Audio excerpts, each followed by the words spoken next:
Good evening, my fellow Americans. Tonight I want to talk to you on a subject of deep concern to all Americans and to many people in all parts of the world, the war in Vietnam. I believe that one of the reasons for the deep division about Vietnam is that many Americans have lost confidence in what their government has told them about our policy. The American people cannot and should not be asked to support a policy which involves the overriding issues of war and peace unless they know the truth about that policy. Tonight, therefore, I would like to answer some of the questions that I know are on the minds of many of you listening to me. How and why did America get involved in Vietnam in the first place? How has this administration changed the policy of the previous administration? What has really happened in the negotiations in Paris and on the battlefront in Vietnam? What choices do we have if we are to end the war? What are the prospects for peace? Now let me begin by describing the situation I found when I was inaugurated on January 20. The war had been going on for 4 years. 31,000 Americans had been killed in action. The training program for the South Vietnamese was beyond schedule. 540,000 Americans were in Vietnam with no plans to reduce the number. No progress had been made at the negotiations in Paris, and the United States had not put forth a comprehensive peace proposal.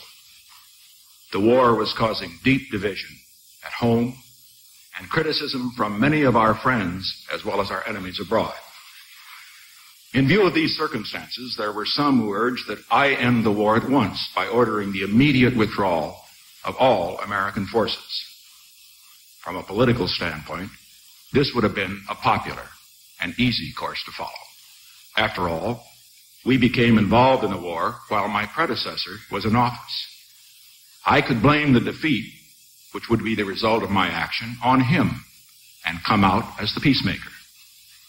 Some put it to me quite bluntly. This was the only way to avoid allowing Johnson's war to become Nixon's war. But I had a greater obligation than to think only of the years of my administration and of the next election. I had to think of the effect of my decision on the next generation and on the future of peace and freedom in America and in the world. Let us all understand that the question before us is not whether some Americans are for peace and some Americans are against peace. The question at issue is not whether Johnson's war becomes Nixon's war. The great question is, how can we win America's peace? Well, let us turn now to the fundamental issue. Why and how did the United States become involved in Vietnam in the first place? 15 years ago, North Vietnam, with the logistical support of Communist China and the Soviet Union, launched a campaign to impose a communist government on South Vietnam by instigating and supporting a revolution. In response to the request of the government of South Vietnam, President Eisenhower sent economic aid and military equipment to assist the people of South Vietnam in their efforts to prevent a communist takeover. 7 years ago, President Kennedy sent 16,000 military personnel to Vietnam as combat advisors. 4 years ago, President Johnson sent American combat forces to South Vietnam. Now, many believe that President Johnson's decision to send American combat forces to South Vietnam was wrong. And many others, I among them, have been strongly critical of the way the war has been conducted. But the question facing us today is, now that we are in the war, what is the best way to end it? In January, I could only conclude that the precipitate withdrawal of all American forces from Vietnam would be a disaster not only for South Vietnam, but for the United States and for the cause of peace. For the South Vietnamese, our precipitate withdrawal would inevitably allow the communists to repeat the massacres which followed their takeover in the North 15 years before. They then murdered more than 50,000 people, and hundreds of thousands more died in slave labor camps. We saw a prelude of what would happen in South Vietnam when the communists entered the city of Hue last year. During their brief rule there was a bloody reign of terror in which 3,000 civilians were clubbed, shot to death, and buried in mass graves. With the sudden collapse of our support, these atrocities of Hue would become the nightmare of the entire nation, and particularly for the 1.5 million Catholic refugees who fled to South Vietnam when the communists took over in the north. For the United States, this first defeat in our nation's history would result in a collapse of confidence in American leadership, not only in Asia, but throughout the world. 3 American presidents have recognized the great stakes involved in Vietnam and understood what had to be done. In 1963, President Kennedy, with his characteristic eloquence and clarity, said, "We want to see a stable government there, carrying on the struggle to maintain its national independence. We believe strongly in that. We're not going to withdraw from that effort." In my opinion, for us to withdraw from that effort would mean a collapse not only of South Vietnam, but Southeast Asia. So we're going to stay there. President Eisenhower and President Johnson expressed the same conclusion during their terms of office. For the future of peace, precipitate withdrawal would be a disaster of immense magnitude. A nation cannot remain great if it betrays its allies and lets down its friends. Our defeat and humiliation in South Vietnam, without question, would promote recklessness in the councils of those great powers who have not yet abandoned their goals of world conquest. This would spark violence wherever our commitments help maintain the peace. In the Middle East, in Berlin, eventually even in the Western Hemisphere.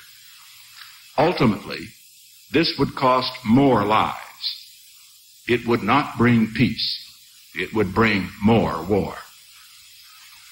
For these reasons, I rejected the recommendation that I should end the war by immediately withdrawing all of our forces.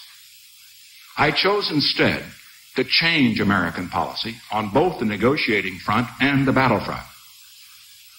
In order to end a war fought on many fronts, I initiated a pursuit for peace on many fronts. In a television speech on May 14 and a speech before the United Nations on a number of other occasions, I set forth our peace proposals in great detail. We have offered the complete withdrawal of all outside forces within 1 year. We have proposed a ceasefire under international supervision. We have offered free elections under international supervision, with the communists participating in the organization and conduct of the elections as an organized political force. And the Saigon government has pledged to accept the result of the election. We have not put forth our proposals on a take-it-or-leave-it basis. We have indicated that we're willing to discuss the proposals that have been put forth by the other side. We have declared that anything is negotiable, except the right of the people of South Vietnam to determine their own future. At the Paris Peace Conference, Ambassador Lodge has demonstrated our flexibility and good faith in 40 public meetings. Hanoi has refused even to discuss our proposals. They demand our unconditional acceptance of their terms, which are that we withdraw all American forces immediately and unconditionally, and that we overthrow the government of South Vietnam as we leave. We have not limited our peace initiatives to public forums and public statements. I recognized in January that a long and bitter war like this usually cannot be settled in a public forum. That is why, in addition to the public statements and negotiations, I have explored every possible private avenue that might lead. Tonight, I am taking the unprecedented step of disclosing to you some of our other initiatives for peace, initiatives we undertook privately and secretly, because we thought we thereby might open a door which publicly would be closed. I did not wait for my inauguration to begin my quest for peace. Soon after my election, with the leaders of North Vietnam, I made 2 private offers for a rapid, comprehensive settlement. Hanoi's replies called, in effect, for our surrender before negotiations. Since the Soviet Union furnishes most of the military equipment for North Vietnam, Secretary of State Rogers, my Assistant for National Security Affairs, Dr. Kissinger, Ambassador Lodge, and I personally have met on a number of occasions with representatives of the Soviet government to enlist their assistance in getting meaningful negotiations started. In addition, we have had extended discussions directed toward that same end with representatives of other governments which have diplomatic relations with North Vietnam. None of these initiatives have to date produced results. In mid-July, I became convinced that it was necessary to make a major move to break the deadlock in the Paris talks. I spoke directly in this office, where I'm now sitting, with an individual who had known Ho Chi Minh on a personal basis for 25 years. Through him, I sent a letter to Ho Chi Minh. I did this outside of the usual diplomatic channels with the hope that, with the necessity of making statements for propaganda removed, there might be constructive progress toward bringing the war to an end. Let me read from that letter to you now. Dear Mr. President, I realize that it is difficult to communicate meaningfully across the gulf of 4 years of war. But precisely because of this gulf, I wanted to take this opportunity to reaffirm in all solemnity my desire to work for a just peace. I deeply believe that the war in Vietnam has gone on too long, and delay in bringing it to an end can benefit no one, least of all the people of Vietnam. The time has come to move forward at the conference table toward an early resolution of this tragic war. You will find us forthcoming and open-minded in a common effort to bring the blessings of peace to the brave people of Vietnam. Let history record that at this critical juncture, both sides turned their face toward peace rather than toward conflict and war. I received Ho Chi Minh's reply on August 30, 3 days before his death. It simply reiterated the public position North Vietnam had taken at Paris and flatly rejected my initiative. The full text of both letters is being released to the press. In addition to the public meetings that I've referred to, Ambassador Lodge has met with Vietnam's chief negotiator in Paris in 11 private sessions. And we have taken other significant initiatives which must remain secret to keep open some channels of communications which may still prove to be productive. But the effect of all the public, private, and secret negotiations which have been undertaken since the bombing halt a year ago and since this administration came into office on January 20th, can be summed up in one sentence. No progress whatever has been made except agreement on the shape of the bargaining table. Well, now who is at fault? It's become clear that the obstacle in negotiating an end of the war is not the President of the United States. It is not the South Vietnamese government. The obstacle is the other side's absolute refusal to show the least willingness to join us in seeking a just peace. And it will not do so while it is convinced that all it has to do is to wait for our next concession and our next concession after that one until it gets everything it wants. There can now be no longer any question that progress in negotiation depends only on Hanoi's deciding to negotiate seriously. I realize that this report on our efforts on the diplomatic front is discouraging to the American people, but the American people are entitled to know the truth, the bad news as well as the good news, where the lives of our young men are involved. Now let me turn, however, to a more encouraging report on another front. At the time we launched our search for peace, I recognized we might not succeed in bringing an end to the war through negotiation. I therefore put into effect another plan to bring peace, a plan which will bring the war to an end regardless of what happens on the negotiating front. It is in line with a major shift in U.S. foreign policy, which I described in my press conference at Guam on July 25. Let me briefly explain what has been described as the Nixon Doctrine, a policy which not only will help end the war in Vietnam, but which is an essential element of our program to prevent future Vietnams. We Americans are a do-it-yourself people. We're an impatient people. Instead of teaching someone else to do a job, we like to do it ourselves. And this trait has been carried over into our foreign policy. In Korea and again in Vietnam, the United States furnished most of the money, most of the arms, and most of the men to help the people of those countries defend their freedom against communist aggression. Before any American troops were committed to Vietnam, a leader of another Asian country expressed this opinion to me when I was traveling in Asia as a private citizen. He said, "When you are trying to assist another nation defend its freedom, U.S. policy should be to help them fight the war, but not to fight the war for them."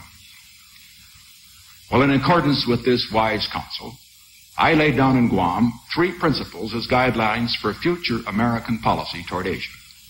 First, the United States will keep all of its treaty commitments. Second, we shall provide a shield if a nuclear power threatens the freedom of a nation allied with us or of a nation whose survival we consider vital to our security. Third, in cases involving other types of aggression, we shall furnish military and economic assistance when requested in accordance with our treaty commitments.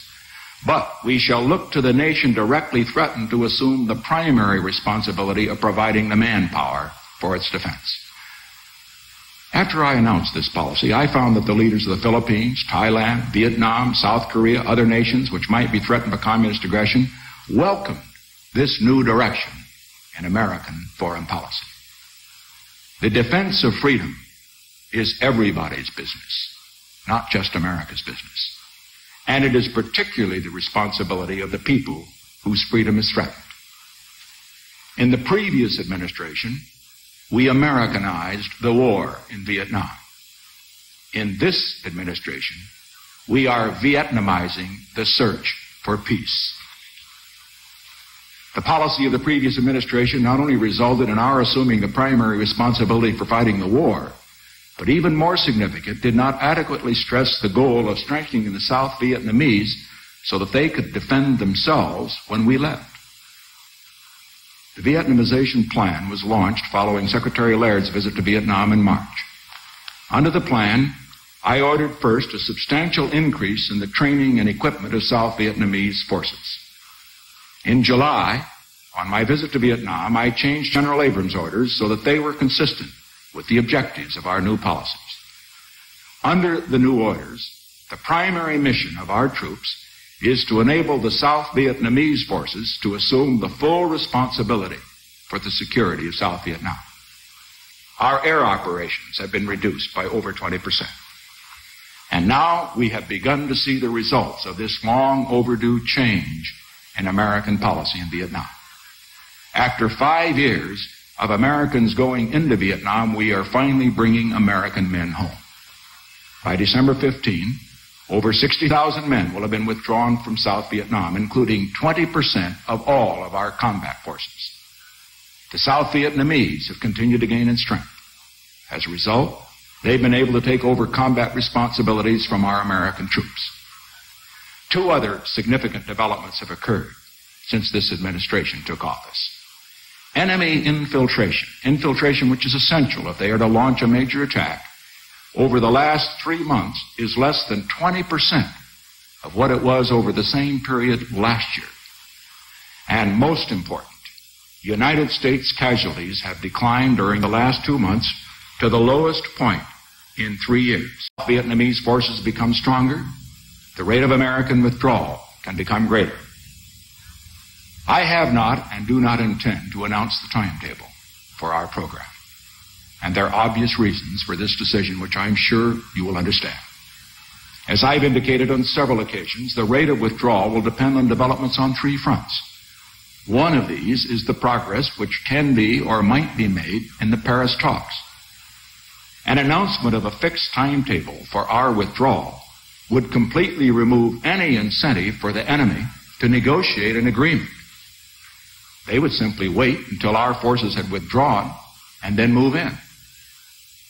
The other two factors in which we will base our withdrawal decisions are the level of enemy activity and the progress of the training programs of the South Vietnamese forces.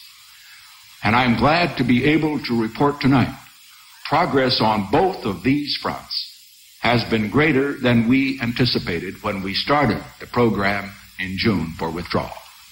As a result, our timetable for withdrawal is more optimistic now than when we made our first estimates in June. Now, this clearly demonstrates why it is not wise to be frozen in on a fixed timetable.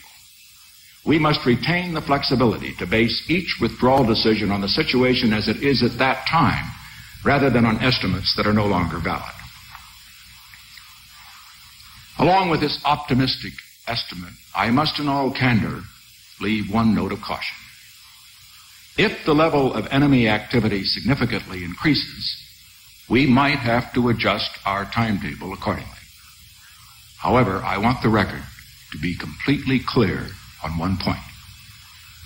At the time of the bombing halt, just a year ago, there was some confusion as to whether there was an understanding on the part of the enemy that if we stopped the bombing of North Vietnam, they would stop the shelling of cities in South Vietnam. I want to be sure that there is no misunderstanding on the part of the enemy with regard to our withdrawal program. We have noted the reduced level of infiltration, the reduction of our casualties, and are basing our withdrawal decisions partially on those factors. If the level of infiltration or our casualties increase while we are trying to scale down the fighting, it will be the result of a conscious decision by the enemy. Hanoi could make no greater mistake than to assume that an increase in violence will be to its advantage.